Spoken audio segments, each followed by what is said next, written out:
Napier. Welcome to the Circle of Brilliance. Today we're going to continue our discussion about health. Now, Brian hasn't joined us yet. Don't know if he's otherwise occupied today or not, but for those of you who weren't on last week's call, we were starting off with the subject, what's the difference between lifespan and health span, I think was the way that it was described.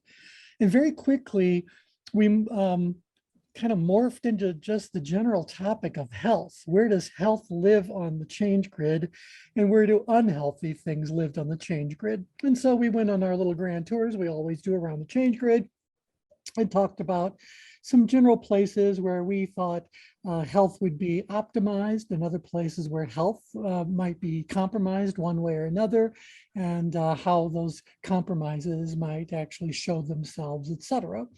And pretty much, I think we decided that health lived inside of the green circle. So this is the layer of the change grid that talks about balance, or when we start talking about radial trends on the change grid. So we're saying we really think that health is best experienced in the center of the change grid, anywhere inside of here, because it's a place of balance, obviously. Balanced everywhere you look, it's balanced.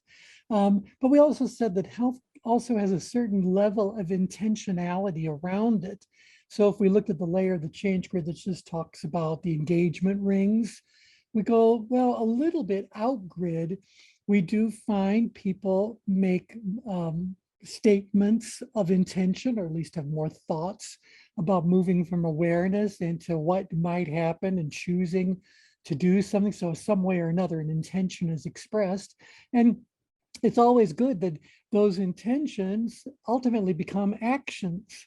And so the engagement is fine too, but we said if we get into the outgrid danger zone, now things are overly aggressive, things are just a little bit too much, and that can take its toll on you. So this is the, think about the super A type personality, lives very, very much outgrid.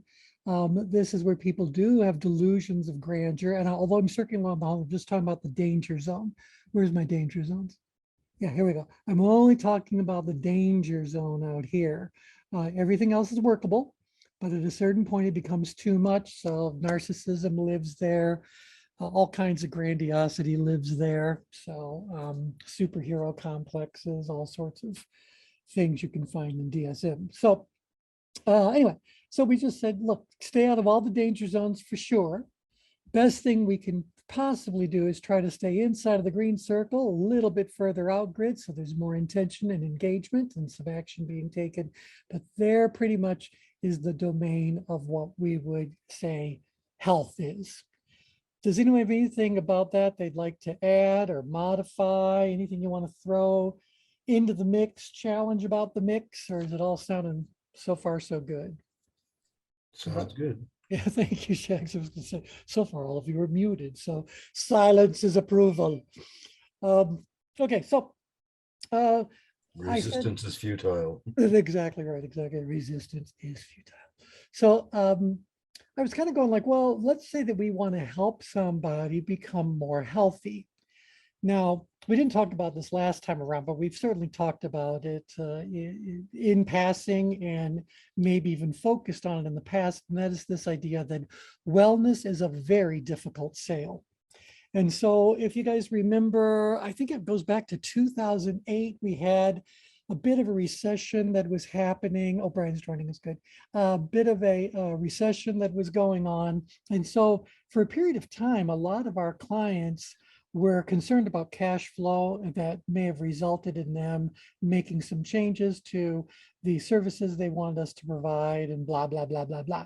And so something happened in our industry, and I'm talking about the human development industry in general terms, probably experienced this, and that is that people suddenly stopped doing things that were optional and focused on things that were considered to be necessary.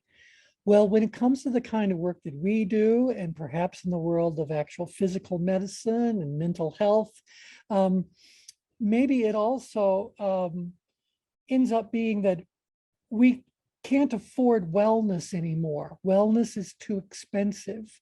So instead, we just take care of illness. And so what, if you guys can remember back to these discussions, I said, so for a lot of people in the human development industry, they built their business around wellness, the thought that the people they are working with are already in a decent place, but want to go to an even better place, as opposed to someone creating a business and operating a business more as an emergency room where someone has a problem, something is actually going on that is demanding their attention. And so they reach out and pay whoever, whatever, for whatever it is that really needs to be done. So the question I had for all of you is your practice as it existed at that time a wellness clinic or wellness center, an emergency room, or a combination of both? And if it's a combination of both, what percentage of your revenue, actual revenue, was coming from emergency room services versus wellness center services? And we had quite the lively discussion around that, depending on what our work arrangement was with our clients. Some were hit far more powerfully than others. For example, a lot of people who would self-identify as main stage speakers, they're professional speakers doing keynote addresses, and this is their real livelihood. They took a far, far bigger hit than corporate trainers took. So because for whatever reasons, corporate trainers were viewed as being a way to solve a problem, a way to mitigate whatever the injury was that they were suffering from at that particular moment. But they may very well have stopped doing maybe leadership development coaching, because that was considered to be more optional, more about enriching somebody, etc. So that was part of what was really going on. Now, here we are many years later, and but we've got our own new set of issues that are complicating life and the world that we live in. And so the question reappears. Are we a wellness center? Are we an emergency room, or a combination of both, and at what percentage? So now, Brian, I see you're unmuted. Welcome. David, welcome. You're unmuted as well. So do you guys have anything you want to throw into the mix? Tim, how about you? So I really like the way you phrased that, T. And I'm thinking, so in my early years, it was more on the consulting side. So it was definitely emergency room, with the hopes of moving organizations towards wellness. Yeah, so a lot of investigative work around discriminatory practice led, and working with organizations from that realm. Yep. Anybody else? Anybody else? Wellness center or emergency room? Which are you? Emergency room. Says the doctor. Yeah, says the doctor. Literally. Yeah, well, I mean, we can talk all we want about preventative health care, but you can tell me if things have changed, but wellness is a tough sell.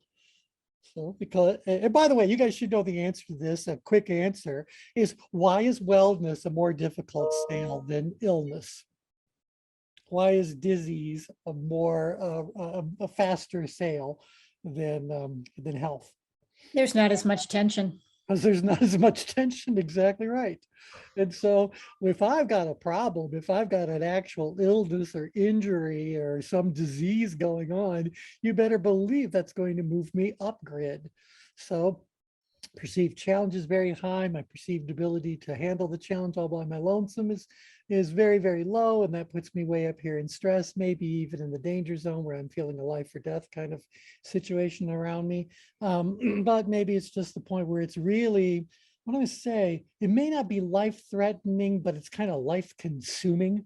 So it's just demanding your attention, your thoughts, your time, whatever resources involved there. Well, where's wellness? No one's up in stress about wellness.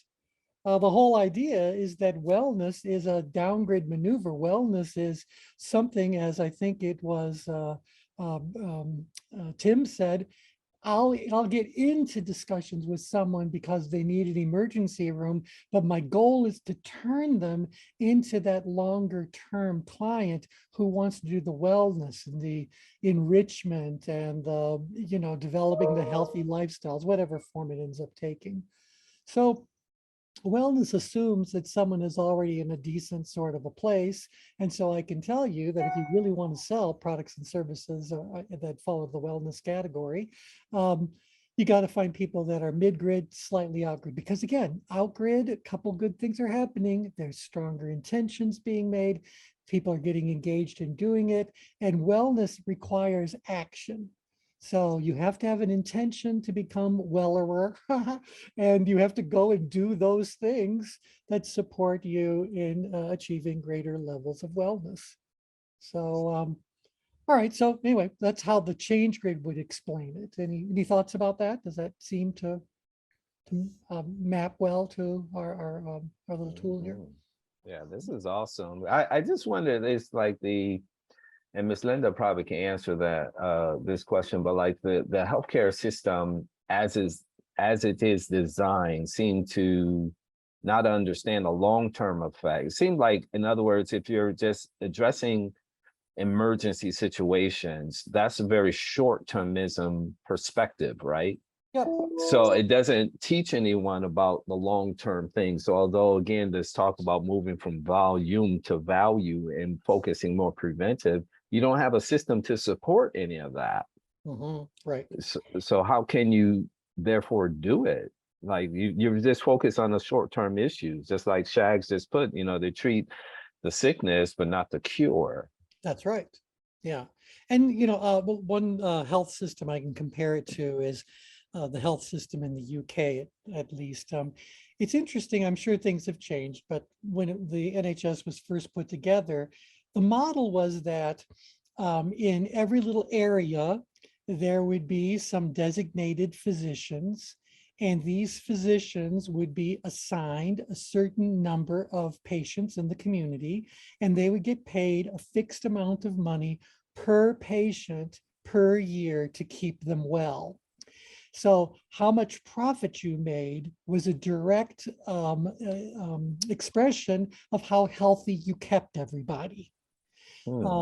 And so you had a vested interest as a physician to make sure your people didn't get sick, that they practice healthier lifestyle choices, that they got whatever preventative care they needed in the case of illnesses or the diseases or whatever. They were educated about making choices. All of these translated into dollars in your pocket. And not really, I mean, you got the money you started with. It's all about retaining as much of those dollars as you can, or pounds if we're going to use the UK as the example.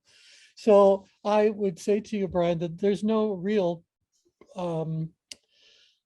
okay, from a financial perspective, if I as an insurance company can have all of my precious actuaries run the math and tell me how much it's going to cost me in the long run to pay for all these people's illnesses that they might arrive, and then base my rates on knowing that sooner or later I'm going to have to pay out that and still want to make a profit and blah, blah, blah, you can kind of see that my goal is to pay out as little as possible for any type of service. Because the sicker people are, the higher my rates can go. And while my actual expenses as the insurance company might go up as well, my profit is going to go up as well, because my profit is a separate percentage item in the overall financial structure of the company. Right. That makes sense? Yeah, it does. It does. Because there were companies that literally, I won't name them here, but through the pandemic, I mean, they prospered $8 billion net in the pandemic. I'm like, wow, okay. Yeah, right. Yep. No, it's a strange kind of a thing. So, but I don't mind disclosing to everyone. You've heard me say this before. I'm someone who believes that it is morally wrong to make a profit off of the illness of another human being. So Mhm. yeah, get paid well. I'm not saying you shouldn't get paid well, and I'm not saying we shouldn't have really good equipment, but the thought that massive, massive profits are made, and Linda can tell you the profits that the insurance companies make is astounding. And Yeah. perhaps their most profitable product is the Medicare Advantage plans that they Mhm. so because they can offer the moon and they know most people aren't going to avail themselves of whatever those benefits happen to be. Actually, T, that's a bit of a misconception. I just want to Yeah, do point tell. out that insurance companies make a lot of money. Um, they make money based on their combined ratio of expenses and claims. Mhm. So if they can hold their expenses and their claims under 100, they make money. Mhm. 100%. But I will tell you that most of the insurance companies that I've dealt with, the best ones in the country, run about 92. So that's an 8% profit. I don't consider that to be outrageous. Well, I don't consider it to be outrageous as long as it doesn't change the way that the treatment and care are allocated. Uh-huh. Given that's my whole thing is it's kind of like if there's going to be a compromise made in the healthcare of a human being, all in the name of profit, then I have a serious problem about that. Yep. But Don't blame you a Yeah. bit. that's me. No Yeah. one should be making money off of somebody else's illness. So you got to operate. I get there's costs of doing business. What do we do about R&D, T? Well, I think that to me, it's the same kind of thing. We're paying a premium price in the country for all of our services because, hey, we have been led to believe that we've got the best, we've got the most innovative, we've got the greatest equipment, the greatest, drugs, Mhm. whatever the case may be. Why did they then turn around and sell all those products, all that equipment, all those medications to other countries for less money? Because they know the healthcare systems in those other countries are the ones who are their actual customers. So I feel like it might have started here, these innovations might happen here, but why am I the one who's being charged more for it than most of their customers around the world? I'm being Mhm. taken advantage of. And so, but anyway, this is today's call. I promise you, get on the phone with Linda and her colleagues who are focusing on healthcare reform around the world, et cetera. Oh, the discussions get very lively, let me tell you. Yeah, I could say so much right now. I promise I won't start. Yeah, no, we'll let you start your own series of calls. So yeah. Anyway, yeah. Let's say, yeah, Linda thinks about it all the time. We explore it all the time. Okay, anyway, but I just brought that up just to kind of say that where we want to be on the change grid for health to just naturally happen is mid-grid to slightly out-grid up to the healthy part of the driven driver quadrant. Does that resonate with Mhm. everybody? So what's wrong with being too far downgrid? Too far upgrid's obvious. We talked about in-grids, too timid, too much a victim. I just want everyone to remind themselves, why is it bad to be too far downgrid? You end up fat like me. Unrealized potential. Yeah, untapped potential from a health perspective. Shags, what did you just say? You end up fat like me. The Fat man man makes the best paella you'll ever have. So it's like, Thank you. you can cook Mediterranean. So that's about as healthy as you're going to get. I love it. I love it. Yeah, that's the thing. Downgrade.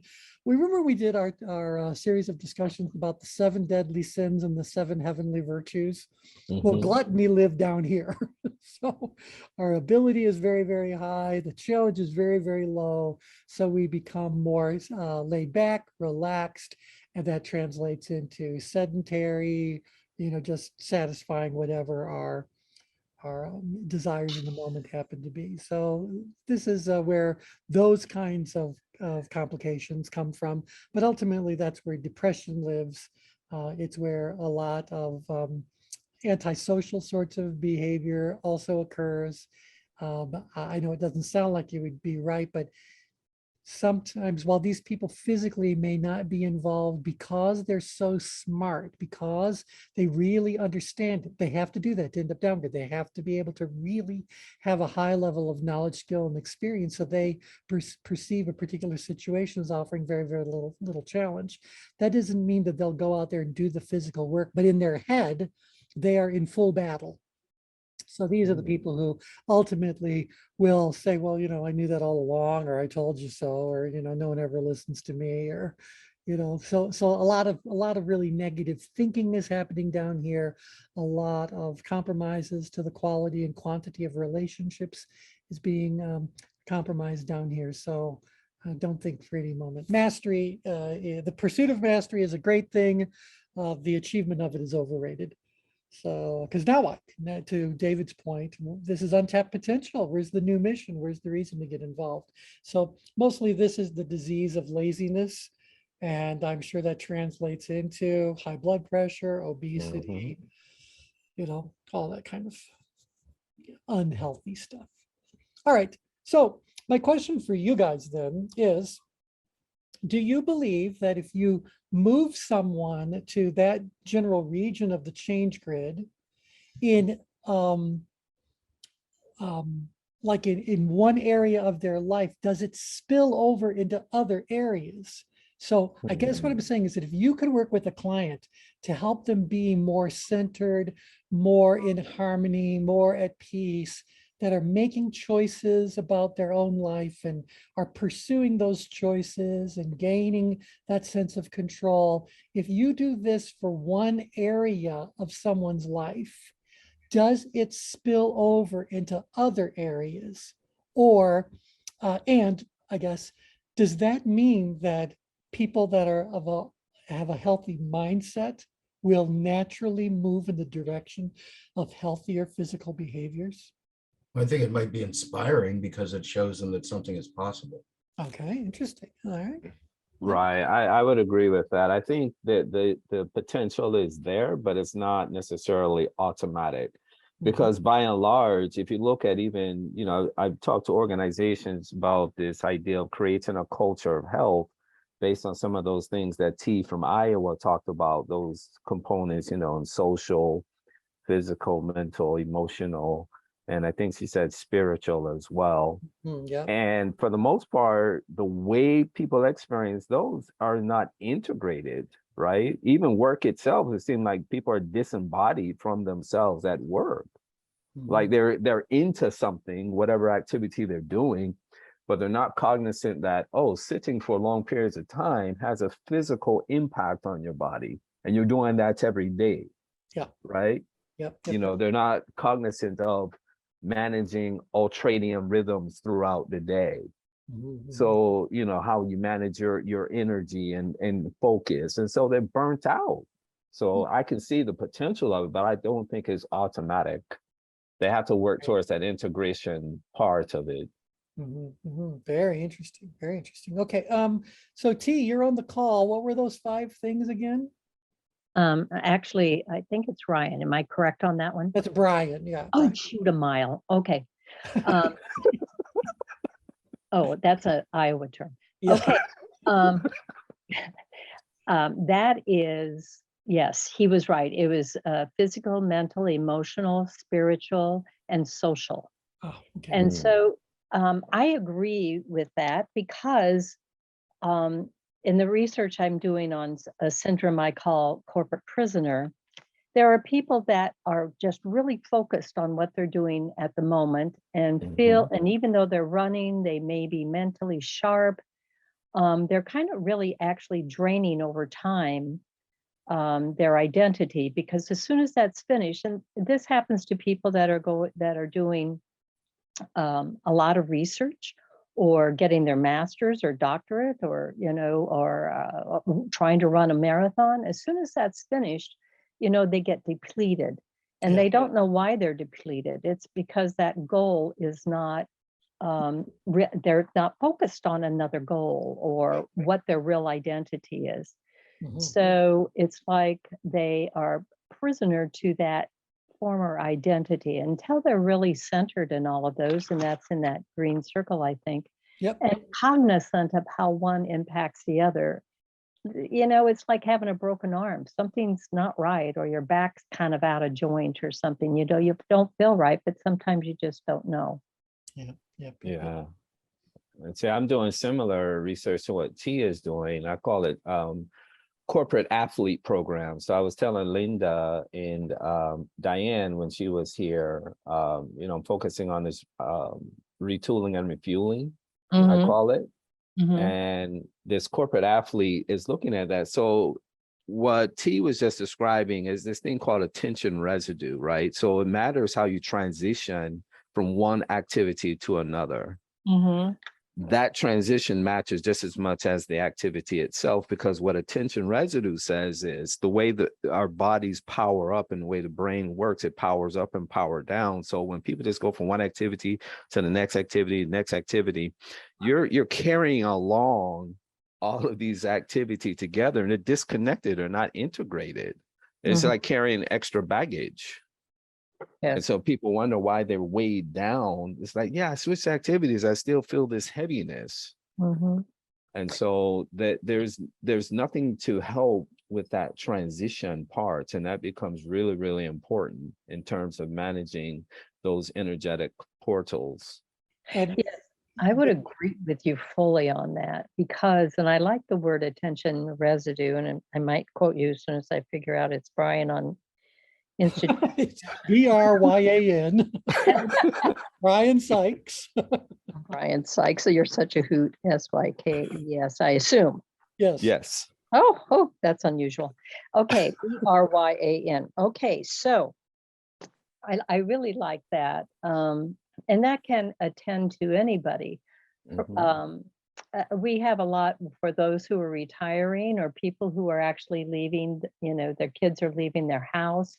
Of course, they don't realize they'll come back, but you know, that just naturally happens. And some people can get through it quickly. So if you pay attention to one of them, it can spill over, but it's asking that question. How is this working in your social life? How is this working in your physical life? How is, you know, getting them to ask those critical questions of themselves? Because that's what we want to do as consultants, is get them to question, you know, to give them to heal themselves, which is only who can really heal themselves. But that's my thought. Yeah.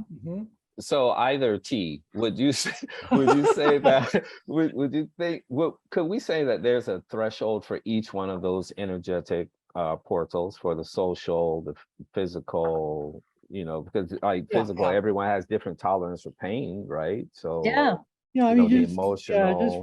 remember that that tension, the levels of tension are in fixed positions. So, you know, everyone has a full change group. We all got 5 levels of tension we could tap into, but that threshold changes for every person, for every activity, in the moment that they happen to be in. And so I can certainly think, like we were talking about, well, to move somebody into this area of the change group, we're talking about mid-grid to slightly out-grid. Will that spill over into another? And what I wanted you guys to kind of recognize is, well, it depends on what the activity is. Because if it's a different activity, it doesn't matter that we help somebody with issues A, B, and C, and they're all just really flowing as comfortably as they can now that we've worked on that. Being good at A, B, and C did not automatically make you better at X, Y, and Z. So you know, X, Y, and Z are different things, and some could have you very far upgrade and some very far down or in or out or wherever. And so that's why we have to help them with like transitioning, because you know, this like consumer health is quite big now with the wearables and sensors. And I remember reading about Fitbit research when it first came out, and it said, although people were keeping track of like their steps, no one knew what to do with the information. So they were not implementing it properly. So, you know, for all intents and purposes, it failed them because they could not transition that into their lives to, you know, get some real results from it. And we're seeing that a lot with a lot of you know, the different kind of wearables. So it's not integrated into your life, then it just becomes something off, you check off your to-do list, and then you're on to the next activity. Right. Yep. Yep. You know what? See, I was just going to mention when we were talking about one activity to the other, I honestly think that, and this was a personal experience when I'd get ready for band tournaments, I went through a tremendous sense of loss. You know, for weeks, I was practicing hours a day, building up the So excitement. it's not on the page that has all the numbers. It's on a different page. I'm just talking. Okay, I just muted her. Huh, I don't know what you mean. Oh, okay. And yeah. Oh wait, I think I'm on, right? Yeah, You're I think there is. I went through a real grieving period. It structured my life every day. All of that was gone. The excitement of building, and maybe that's true just for some of us. I think that's what I like about speaking, is you get ready for the big show. You know what I mean? And there's just a buildup and an excitement. And when it's over, there's almost a sense of depression, to tell you the truth. Well, from a tension management perspective, let's look at what that whole dynamic of the transition is all about. So here you are getting ready for whatever it is. That's usually something happening. Okay, what levels of tension is getting ready for a big show or whatever? Where do you think you guys are on the grid when you're getting ready for something? Where? Upgrade. Yeah, upgrade, slightly upgrade, determined to make something happen way up here, working out the problems, getting Power powered stress. up. Yeah, you're getting ready for the performance, for the conquest. Well, it's done. However it turned out, but it's done. So now what happens to your level of tension about the subject? You Goes go down. It Power goes apathy. down because now the challenge is gone. It's over. And the ability necessary to meet a non-existent challenge, everyone would rate themselves really well at being able to handle that situation. So everyone moves down grid. And that's the problem, is that as you move down grid, remember we said that apathy is the unavoidable side effect of what? Anyone remember from your Mastery. mastery? Apathy is the unavoidable side effect of mastery. And so once you have figured it out, or to Edie's point, just once it's over, well, then you're done. And if nothing else, you successfully, completed it, survived, whatever the outcome happened to be. And so now you're can breathe the sigh of relief. Brian could tell us exactly what happened to your neurotransmitters. I'm sure it's exhausting to be experiencing upgrade and outgrade neurotransmitters on your body. And so once those are no longer required, I'm sure your body says, take a nap. Yes, We got stuff to fix. exactly. In fact, most of those transmitters, you know, that particularly ones that have a hormonal effect, they're meant to be short bursts. Yeah. So that, you know, they linger over time, but they're meant to have a short burst. So that you can get, you know, whatever you need to get done, and then it goes I don't back to need homeostasis. I don't need 2 hours of adrenaline rush. Right. Well, I need 2 minutes to get me out of harm's way. So, Right. Exactly. They'd be squirting out of your ears otherwise. no, exactly. Just saying, it can't be good. I'm going to be tired. That's what I'm just saying. I'm going to need a nap. So, AT, yes. what did you say was the side effect of mastery? Apathy is the Apathy, unavoidable okay. side effect of mastery. Yes, So, yes. But I think that's the paradox. Yep. There's a good and a bad to apathy. It's important to be on the bench at times, as we've just been talking. That's right. That's right. And so it's a paradox, but if it go too long or too far, Yeah. you know, outgrid or downgrid, you know, you're going to be up a creek. You or sure are. another Iowa term. There's So yeah, apathy is not apathetic. Yes. No, it's not. It's just we're in a state of apathy where we are without passion again. Yep. Apathy, Without 2 words, care. Mhm. pathos, without passion, without care, without Mhm. concern. So we're just down there. Now, again, remember, we say that part of the problem with being this far down grid is that you are no longer paying attention. Well, let me just change the background image for a second. You're now you're out of engagement and execution. You're moving now down through downgrade intention. So maybe you've given some thought to, I coulda, woulda, shoulda, next time I'm going to do this differently, whatever. But you've slipped down into just awareness that X happened and now it's over. And now I'm not even paying any attention to it. It's completely on the back burner if it's still on the stove at all. So we say that anytime people are down in apathy, we know that we're looking at untapped potential, at unmet missions, at unfulfilled visions. I mean, there's a whole lot of possibility. And that's why we said that when someone gets downgraded, what we want to ask them is a two-word question. So now what? So great. You're downgraded. You just won, or what? Yeah, good for you. Do a happy dance. Now answer the question, now what? Because if there is no what, then are you going to move, or are you just going to continue to wallow downgrade? So can that be a natural, or how do I say, like a natural cultivation of that kind of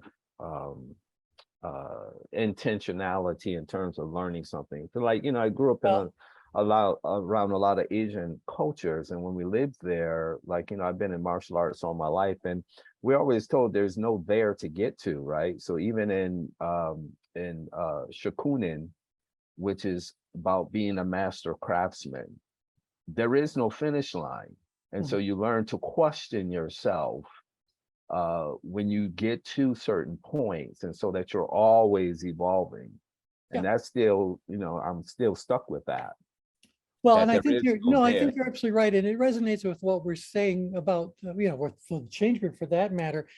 Throughout our life, we are constantly redefining what the experiences are that would serve as hallmarks for all of the main locations on the change grid. So for example, when you were a young kid, just learning how to ride a bike, well, how did you rate the challenge? How did you rate your ability? First time up there, you probably thought the challenge was pretty high. Your ability was pretty low because you had to figure out the whole idea about having better balance and motion and, blah, blah, blah. Well, then you end up mastering it. Now you end up downgrade about it. Don't even give a second thought to it unless you're in some sort of a formal race or even an informal race, because you got to get from point A to point B. And so you just want to do it as quickly and efficiently as possible. At least now you're doing something that's moving yourself more up and out grid, where you're a little bit more engaged. You're going to pay closer attention to what's going on around you. I mean, okay, Brian lives in DC. If he's not paying attention when he's out on his bike, well, then he could get himself end up in the hospital. I mean, come on. So you got to pay attention. You don't pay attention when you're downgrade, you're on autopilot. And so even playing that little game in that moment of what route can I take and how efficiently can I get there, or whatever, that's an upgrade and an outgrid maneuver. You're adding a new challenge. So again, I know I'm coming at it from every direction because it should just be a refresher for all of you guys. People that are too far downgrade are lacking in challenge, not ability.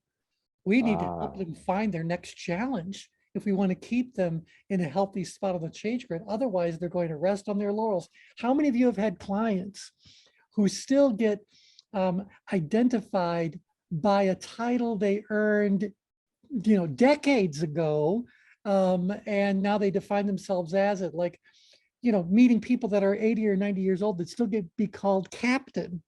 It's kind of like, what the heck are you the captain of? You haven't been a captain for 30 years. What are you talking about, captain?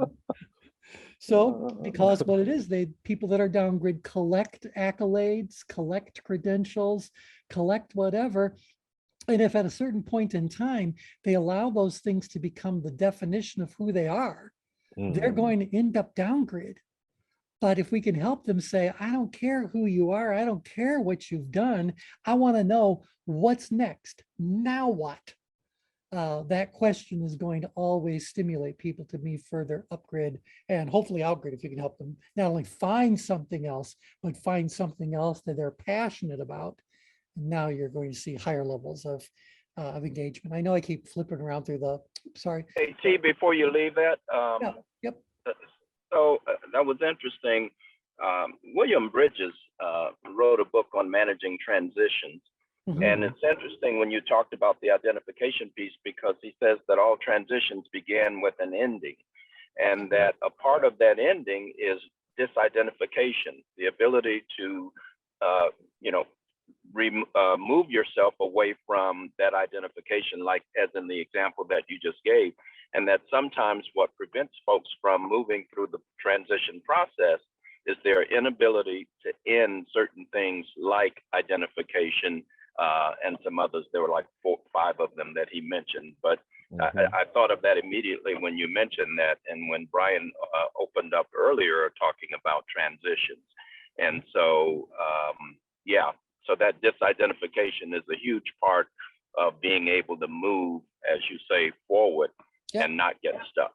You're right. Otherwise, you're going to end up stuck downgrade. At least people that get stuck in power are always looking for the next challenge. Even when they're in the throes of the challenge they've got right now, they're trying to find the next level of challenge, next level. They're keeping themselves in this outgrid section of the change grid. They're not resting on laurels. In fact, I saw a little NPR interview or a little segment, I forget what show it was on, but basically it was all about what happens to a child prodigy. So, you know, we always hear about this prodigy, this prodigy, this prodigy. What happens as a prodigy gets older? Well, the answer is they become less and less and less of a prodigy. They end up at a certain point in time becoming similar to other very, very skilled performers of whatever it happens to be. I don't care if it's academics or if it's a musical instrument or sports, whatever. What's remarkable about prodigy is not what they know, but how early in life they were able to display mastery of it. And so if now think about this, if all of your young years you kept being called a prodigy, a prodigy, a prodigy, what do you think happens to you if you think of yourself as a prodigy for the rest of your life? At a certain point, you're going like, buddy, you might have been a prodigy when you were 12, but you're just another, you know, musician or whatever. Yeah, at this point, you know. Yeah. I think that happens with a lot of athletes, Mhm. particularly, you know, from my era when they were stars in high school and Yeah. then weren't in college and all. They still go back to those laurels. And my one sister talked about when she was teaching first grade, and the little first graders that came in were really, really successful at doing things. But when they got into first grade, she said it was remarkable. They were all kind of afraid and were afraid to learn new things. Isn't that interesting? And of course, the next year she had all criers. So, you know, it's just interesting how, yeah, I just find that to be a true it validates what I've heard. Yep. And Well, that's and why William Bridges distinguished between, in his work, that the book that Tim was talking about, he distinguished between transformation and transitions. So whereas everyone wants transformation in terms of that end product, you know, crossing some gap, it's difficult to do and sustain that without transition. And so that's why he goes through those various aspects of identity, because the behavior will follow that identity. So if you never let the identity go, then you're just recycling the same behaviors, although the conditions may have changed, but you have not.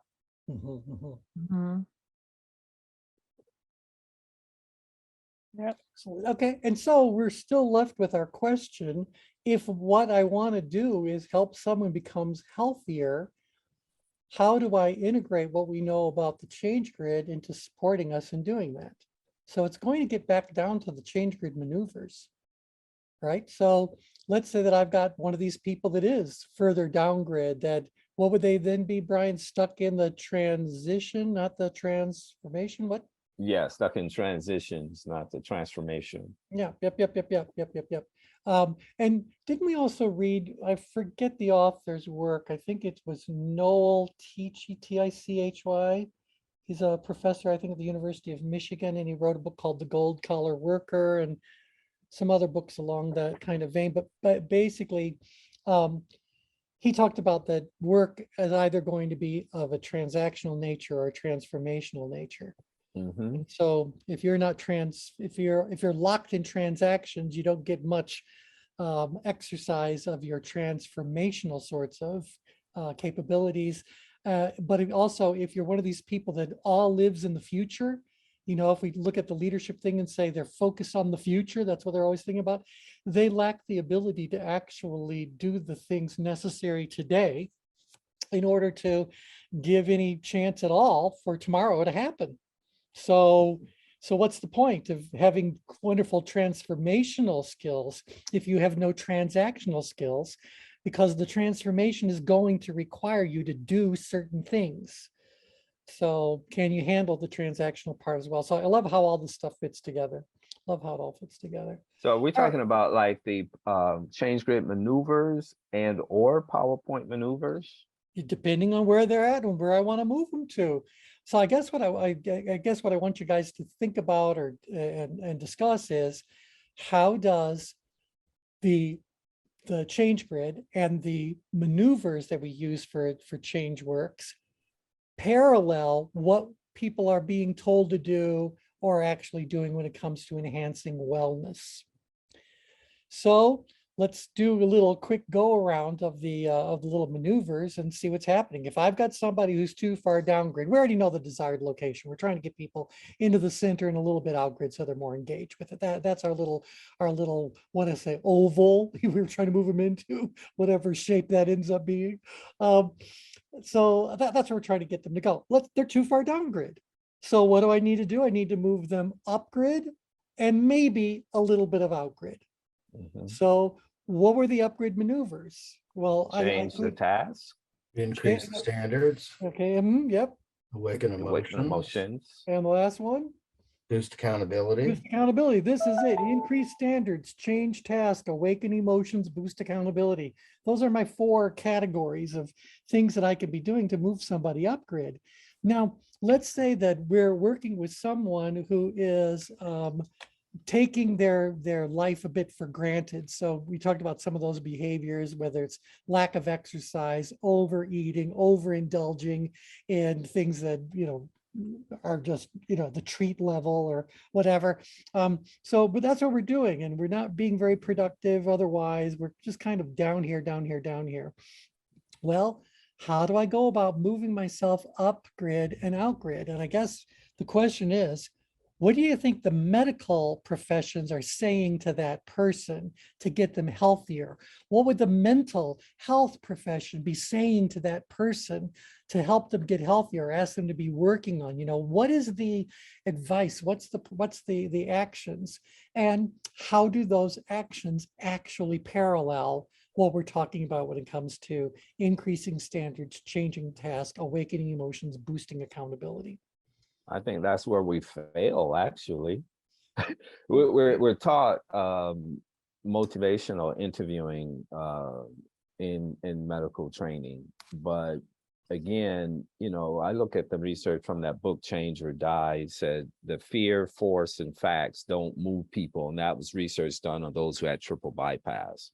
Yeah. So I mean, you're scaring them with this information that, hey, if you don't change your behavior, you possibly can in your life, you know, and you just can't keep having those kinds of surgeries and it not, you know, it's a very forceful surgery in terms of pain management. So he had all those different kind of conditions, but the ones who were able to change their behaviors, that was more of a PowerPoint maneuver because they were emotionally connected to something. For instance, one said he wanted to live long enough to see his grandson graduate from high school. You know, so that was an emotional connection for him personally. So that wasn't more about, at least from what I'm gathering, wasn't more about the change grid maneuver as it was a PowerPoint maneuver that met him exactly where he was. Well, that's interesting because, you know, well, obviously PowerPoint maneuvers are still part of the overall set for ChangeWorks. But what I also heard, though, did parallel one or two of the upgrade maneuvers. Did anybody else hear? When someone says, I want to be around for my kid's graduation, for my daughter's wedding, for my whatever, They change the standard?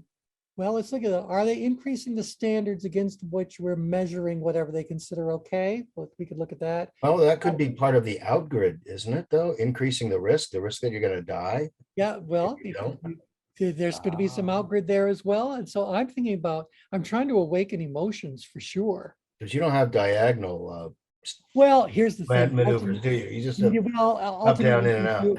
no, ultimately we blend, and the moment you blend, you go diagonally. So if I ask someone to actually increase the risk and raise a standard at the same time, I've moved them diagonally. So yeah, you can, Okay. there's all kinds of ways to get to it. The nice thing is that when you live in a city that's a strict grid, you have an unlimited way of getting from point A to point B. And a lot of them are equal in whatever it happens to be. So just think of this as being a very, strict map. I mean, okay, we live in the valley of Phoenix. I promise you, we live in a giant grid that has one diagonal road. That's it. So otherwise it's all a giant grid. So no shortage of ways to get from point A to point B. But we can certainly move diagonally in shacks if we do a clever little combination of them.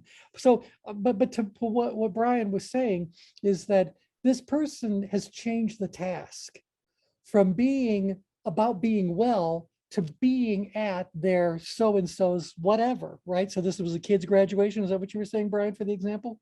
Yes. Yeah, okay, so whatever the event is, you're saying like that. And how often have we heard people talk about they want to go on a diet because they want to look good for a vacation?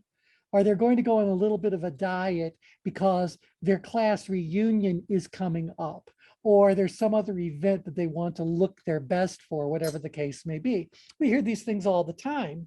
Do they produce long-term life changes? No, but they serve as an incentive in the short run because of that upgrade sort of maneuver. They're no longer focused on losing the weight. They're focused on looking good.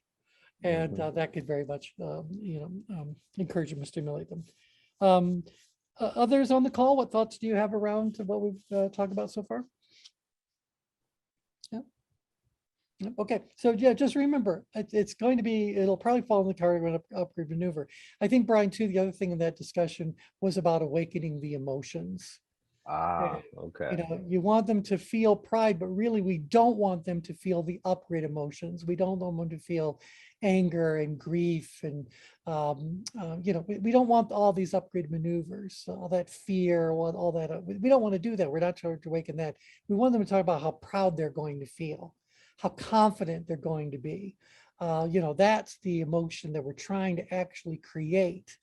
So if they were more motivated by the avoidance of those negative emotions, fine, but that's a very risky maneuver be taking on, because it's short term. As someone gets closer and closer to desired outcome, the threat of the undesirable outcome becomes less and less. And so it's not the kind of way of framing a change that will sustain them from, till the end. Right. I think that's where the medical establishment fails, because it doesn't meet, at least in my opinion, patients where they are and what's most important to them. Yep. So I think they can certainly do Well, better and with now you're that. talking about an even bigger problem. If people who are writing like the marketing materials for wellness or for healthcare, or for whatever topic happens to be, if they don't understand tension management, if they don't understand that there are multiple maneuvers available that could take anyone from anywhere and move them anywhere on this change grid, what they're going to do is write from the vantage point of their personal experience, their personal beliefs. And so they're going to put forth the argument that would be most convincing to them personally, as opposed to saying there are multiple ways of getting to this desired outcome. And the one that's going to be right for you is determined by a variety of factors. So I can't just give you the one answer. That's not serving you the way we'd like to. Right. So this that becomes manipulative. It seems like that's what the pharmaceutical companies Yeah, take a use, pill. exactly. It starts out with using the power of inquiry. Do you have this, or do you experience this and this and this, and you may have this. All right. So that they shape the narrative for you, and it They just do. becomes this And then invitation. they produce television commercials. They give everything a 3-letter acronym. They come up with the names of things that are just ludicrous.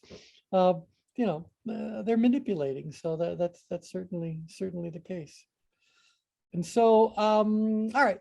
So I want to move people upgrade and outgrade. If I want to do that most effectively, if I want to help someone become healthier, I have to really understand where they are on the change grid to start off with. We've already talked about where we want them to be, and now I just need to do the maneuvers that are going to be most effective for them. Like if they're too far upgrid, we want to move them down and maybe out, but down for sure. Normalize, simplify, restore resources, add resources, and then we could throw in a little bit of increasing the challenge that someone's facing, increasing the risk, appealing to their ego, etc. So we could do the outgrid maneuvers. Okay. So what else did we want to talk about for this one? Does it map? Yes. Wellness does live at a particular place. We can recognize it. We know what the unhealthy places are. So we know to put in the change grid maneuvers as we talk about whatever it is. So what else is there to talk about when it comes to wellness? What about the narrative itself? I've read recently some research about how patient stories are being used to help those with diabetes. Like they create this narrative, not so much of how they got to this metabolic state, but like where they want to go. So part of their treatment plan then therefore becomes to close the gap. Okay, So let they me use these let me different just jump in. stories. Yeah, let me jump in. As they go through that, are they making an assumption of where the person is on the change grid? Well, it's Or using do they their offer baselines. all possibilities?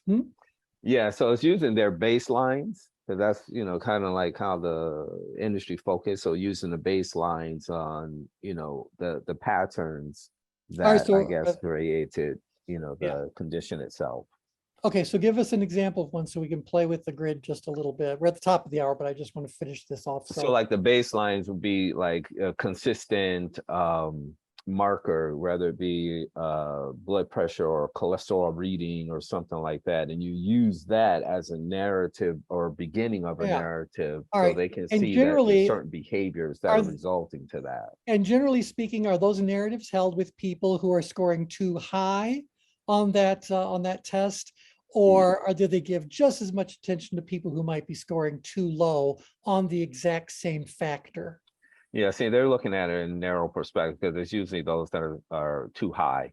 Too high, right? And so they're going to Yep. tell me how to do some downgrid. So Mhm. normalize, simplify, got to break it down, restore some resources, remind people to do the things they already know they work, give them additional resources, maybe that's medication, training, whatever the case may be, and then wish them well. So that would be a Mhm. downgrid maneuver, a little bit of outgrid maneuver. See, I think that what I'd like to end with today, and maybe we can talk about this on Thursday, is that I think that there is a gap in the Mhm. way that care is given. And maybe that's not only healthcare, but mental health care. So physical health care, mental health care, whatever form it takes. And that is that it's great to have a health professional tell me what's wrong and tell me what I need to do.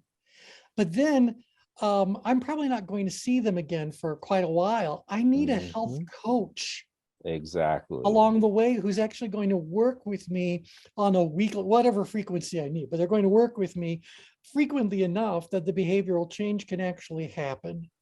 So Exactly. where are the health coaches? Yep, and that's exactly it. It's always the implementation of things is what I'm seeing where people Right. struggle because you only get 20 minutes and that might be an annual thing. That's right. With you. That's right. So That's the right. implementation matters the most. Yep. And the easy thing is take this pill. Yep. So why don't people make the lifestyle changes? Because the lifestyle changes take a lot more work. You need a coach to help you make those kinds of changes. Someone's got to help you with those maneuvers, Right. whatever it may be. So on the next call, let's talk a little bit about what would it be like if you were working with a health coach and just pulled in health professionals on an as needed basis. How would that change things on the change grid? Wow. All right, so with that, any final thoughts you want to throw out? Well, when you say you only have 20 minutes to get to talk to a doctor, some of us can't even think that fast. No, it's true.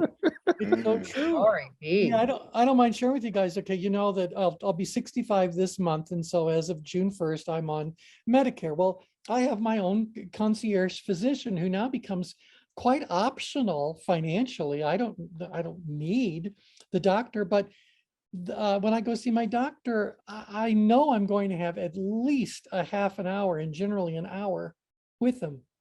So is that worth $75 a month? I'm thinking the answer is yeah. Yes. You know? All right, sorry, there you go. All right, we'll talk more on Thursday. So thanks everybody. Okay. Thank you. Thank you. Bye for now. Bye-bye. Bye.